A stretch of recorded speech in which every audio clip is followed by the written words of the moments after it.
Talapalava mai lau Samoa Entertainment TV. Mai pia. Ya, ai tatu tumu ole ne yaso usi mai fafonga. Ua savali ai nei ele sunga fafenga inga Reverend Daniel Tupuse, ma le komite le kalesia al Fapotong Cristiano Samoa. I patamea alo le mativa ile nei va yaso. E ala i se ai singa whaalawa i tele. O le leiti o foni lungo le talo whawhamo. Ale leiti o polinsia i le asato na inei, ma i le valu i le tae ao i le tasi i le awa uli. O le leiti o foni e fsosoani il toi fausia ai, o se isi o lo fogo le atua i le afioanga. Ina ua mule au ngalo la to malu malu, 5 tausanga le matua, i le vaveao le sfrei le taluai. Ai usi mai le whaafonga le whaataltalnoanga, ale Samoa Entertainment TV ma le komiti whaasa il tupe mai patamea, o lo tau la mua i le sunga le whaafengainga. Le taimine, ia, mo le silo pia. O whainga tā lava le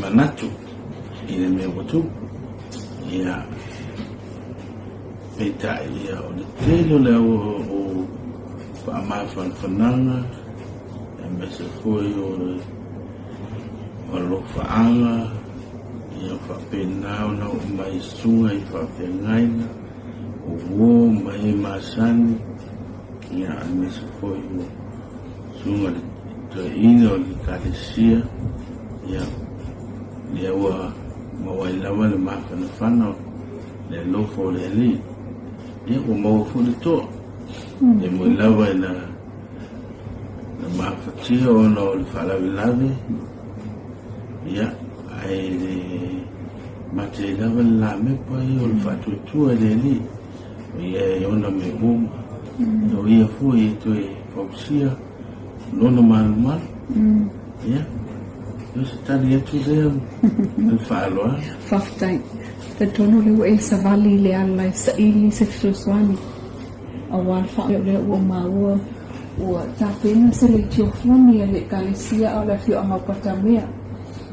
Se i o la sa tianga le ua i taimine sa i linga le al komiti i a rausuna whawhena ina. Tania. O taimine whaafsiri. Ia, o le whamoe lava ia o le e kalesia po le uotu patamea. Ia, o le ofato a o mātu le mawhatianga sa iei tātou tongi o mātou ai tā lapu sa iei o le manu sa o le li whato ari manitau sa tālu o na whale whaunga ia sa iei le ai tā lapu sa iei whaisi te li te lu le tā lapu E fia le tā lapu mei. Fase la wafu tala, tala. 5 tausanga le umine i talu na e nganu e le fio anga le patamea i le kalesia. Terminei leo la atua nei le 5 tausanga. E te suatu sfalsale na e whau e lo treni pe te suatu tu le malu. Ia, ma te taulu i le lalafanga. Ia, ua mai au na whau whate, ua mai au na whawhalengo le malu. Whato a uma. Ia, Salema Farsi. O lau sumala sa ia sa i tupe mai 5 tausanga utuna i le treni a tua tau wha uma i le ai tala fulia. Lea lava ki Salema Farsi. O na whiana whato a uma i le ai tala fulia. O le tausanga ua o, a uma i le tausa i ai tala. Malo. Ia, e la fue manai nonga tupe sa i le kalesia. Ia, mātou tō mā. Ia, termine iwa le lawa. O le termine iwa le lawa se tālapu iai. Pio se pianga nā sa i le kalesia. Le aulotu. Ia pita iane o tuku whaulawe. Ia. O pio se mango o mafuri mai i lungo le whanau. Ia po le aulotu. Ia al termine iai. Ia pia mo pele la me por famoe fatutua i le li ia o lona man sa ma lona mo pa ia so sa me la vele mo o a po se sa mo fo mo o si ino O le fionga le nei le ti ako no to ina, le sunga se maui o sua la wano. O tu sa malfas fulu tau sanga o ia umia lea to finga, ale e whakasai patamea. Ala kongunga le mako wo mai. Ia e whakan sia i le hawa mani whanuano. Ke sosa ni o ngor kaimingi. O mako la ngonga se mea. Mane le mau kongu. I kulanga peo mai aile. Hala melame peo kulai mai. E la talo mauta i falsa. E le ai e paisinga mau i pao i ai. La tonu te mina tupu ai afi. O le uso le sfuru ke ele whaan mau le au. O le aso. O le la sfolegi. Lentene. Ngi. Au whalu mai ngā role si leo si ua finge o mana au mai a kia. O le vili aku ia si a whaangau kai le ai. Ngā mau pano mo whon. O ke sau o le whalasa wa mu. Ia. E se la ngonga pi sa iai. O ngā le mako manu manu fōre e sau. I ngā ua kumaro oso mako kumasa iai. Sori nguku. Ia sa o whawa winga i ror kai ka inga ngā wenga. Kuna ka moke mai. I o mea ngā le si mea o le ngā wenga mo le akua. Ia. I o le ana leo le. La ngonga e whine mea i o le mapoko. Ma le mako. Lau sunga le ti akono. O le lona fia leo whalasau tatonu e uleo o fasulu tu sanga e umia le tofiti akono le kalisia ia po tonu foi. Le lona fia leo malu faitalo na e soifua mai i patamea le whakasa. Kai o le whalasau mo bore o le whama o iai le whainga. I o le o lo kapsanga whangau o kasi wali ma o. Ok, rola i fornila la. O iai le mako whasa. O la tiki o la tiki whasa. Ia, a le whakakoe whailes whasa. Kano mai le tua afi skublima. Whai whasa ringa. Paula les whasa ringa. O i le whare kongi. Le ase tau e tau mantua. O le ase tau el malu le wa whaine le. Whakakai. O ngai e alei e whakasa ngā whamaya mai nā paua no. O ngā sa o iei kongkai ka ingo kongi ngā longi whai. I o sara posi vai me o le o wakurunga po le fik se la wate po le wadu se la wate. Ia wa mafakia ka kongu ulanga leo mai ai e ala leo le kalo aku ia aro formai fa pe foile manu wa foile mafutanga i pisteni ulanga pe mai ai ka ko mafutanga ka ko saini ngaku ia ele o se o fa ai nga po sunga fa pe ngai nga mata ko loku ia i o le whaarabelawe whananga kura. Ai whaakai lea kua i lo ngā lofa ma lo ngā lelei. Ia o lo whaapea ngā maua pere rangi mai la ngau au ngā mongi e fwore kakongu. Nā kako malu mo ia whaakai mo la o kokau kua malo. Whaakai mo lo kokau kua i kakongu. Lea i kalesia lea kua. Kai kongo e leo po i lo kou si sila mo kou mai moa mo kou si panga mo kou makamaka ulanga peo ngai ai.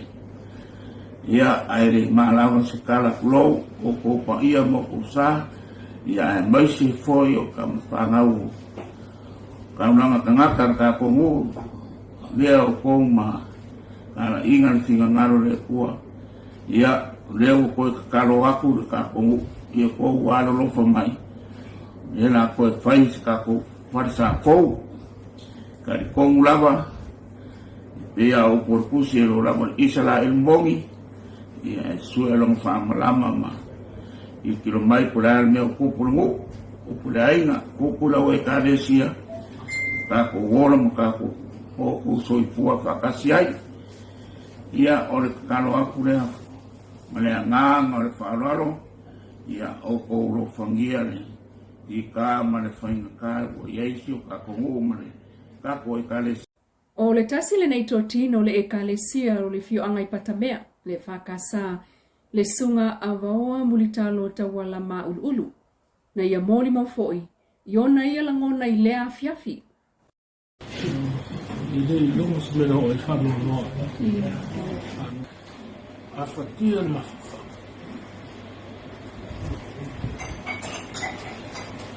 ile tosi kumana tu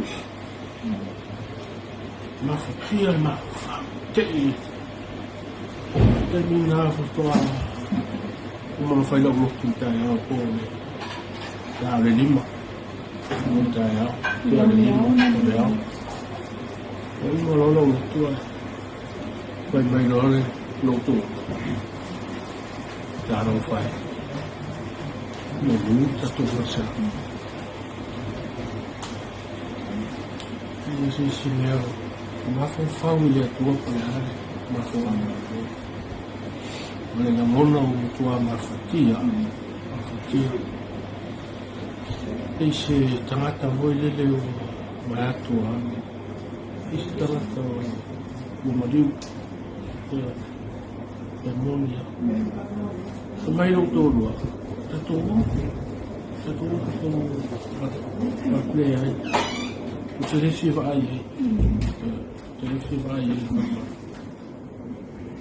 eu não vou malamale tai o se eu tá vale na watu tu era solo mai sa tu eu tá vale la fui eu não vou to alo no mahofa ma tu lo fai tu ma tu ora ma ti ua e si ma tu me va sa ma me tu fa o ai ma tu o fa sapi ti tu mai o tu tava ali no passato il pula dei o te le tiro te le pula te vai ale si va ai no tu o mai lo tu se tu tava le fa ai e mo tu attuale ma tu lì mai lo fai ale si va ai no tu non fuori naso ma lo fa ftai tua io ia na mafatia na lo fa sa la monale il maio na io le lima non ma lo fa non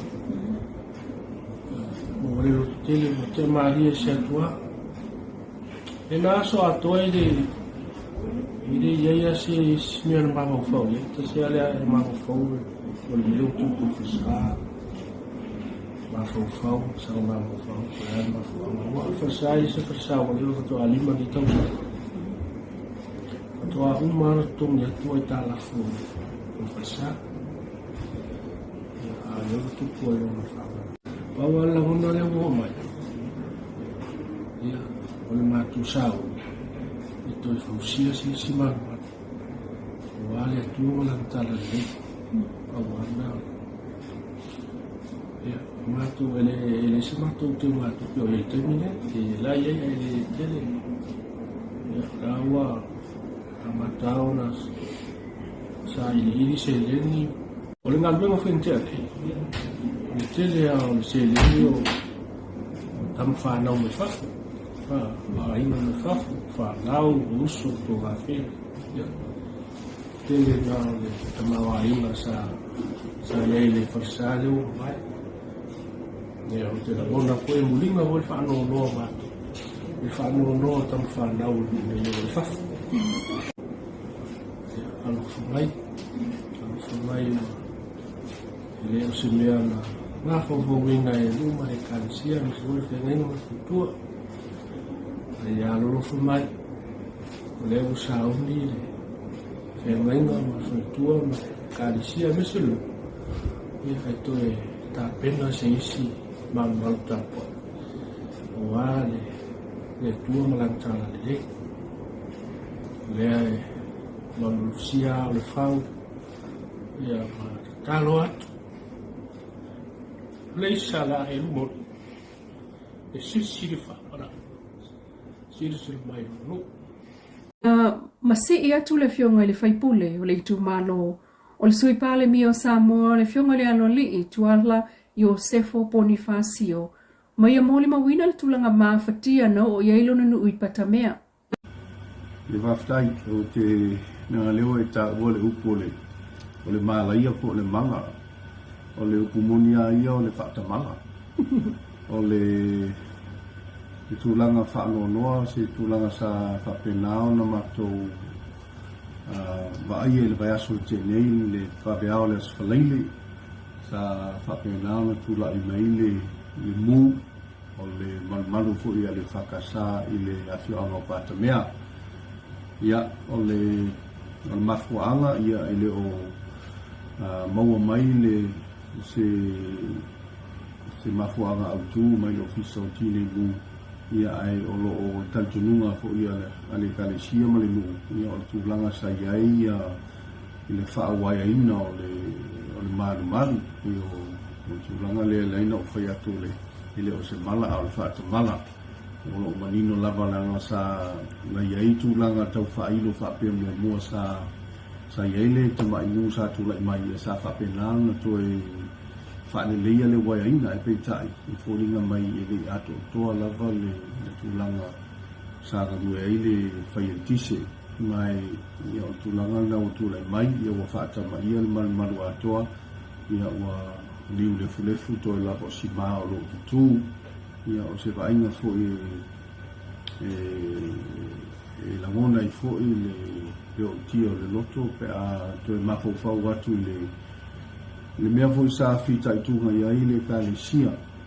i le tau wai fau falsa fatoa salo toa rua le tolu tau sama tau mai ona fatu le malu lea mai e fo lo tantununga i le tau ne fie i ngā ruenga ia ai petai ia o le aua o tula i mai le whaalawilani ia ono mafuanga na mai na ua atu le aso sa whapenao na matou whailo iai ma le sunga whaafinganga ia mei se fo i le laulau o le au lotu ia sa watu fo iai se whaamawhanwhananga ma tūlanga maasani fo ia tula i mai se whaalawilani ia la ngona lava le tino foi le tūlanga foi le afianga mai maftianga o le stangata ia le mafuanga na sa tuina tuai sina whaamaru si au le sunga whaafengaina ma le au lotu ia ma whaalotu telefoi ia sa matou taltanoa ma